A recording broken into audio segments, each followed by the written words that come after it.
heavens and all, that were I crowned the most imperial monarch, their most worthy, were that were I the fairest youth that ever made eyes swerve, had force and knowledge more than ever was man's, I will not prize them without her love.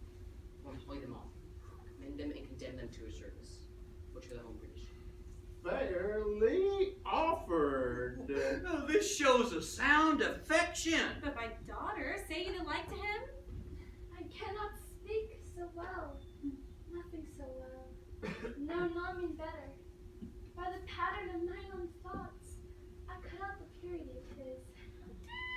Take hands, a bargain! And friends unknown, you shall bear witness to it. I will give my daughter to him, and will make her portion equal his. That must be in the virtue of your daughter. One being dead, I can have more than you could dream of yet.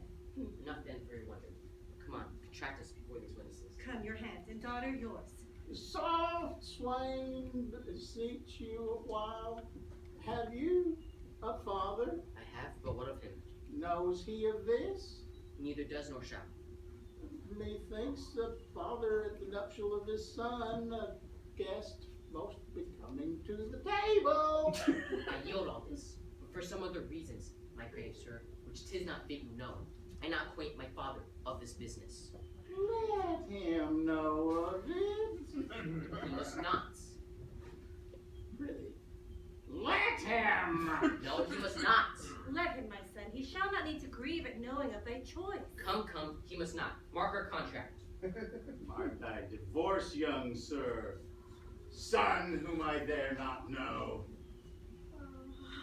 Thou scepter's heir that thus affects a sweet hook.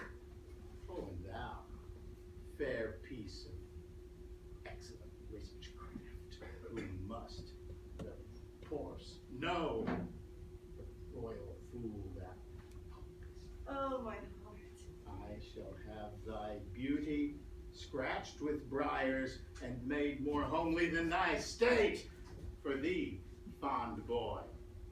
If I may ever know that thou dost but sigh that thou shalt never see this knack again, as mean I never thou shalt, I shall bar thee from succession, not hold thee of our blood, not of our kin. Mark thou our words. Follow us to the court. Even here undone. I was not much afeared, for once or twice I was about to speak and tell him plainly. The self-same sun that shines upon his court hides not his visage from our cottage, but looks on alike. Will it please you, sir, be gone? I told you what would become of this. Beseech you, of your own state, take care. This dream of mine, being now awake, I'll queen it no inch farther, but milk my ears and weep. Why, how now, mother? Speak ere thou diest. I cannot speak, nor think, nor dare to know that which I know. Oh, wretch! That knewest this was the prince, and wouldst adventure to mingle faith with him? Ah! Why look you so upon me?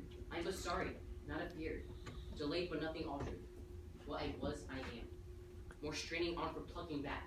Not falling my leash unwillingly. Gracious, my lord, you know your father's temper.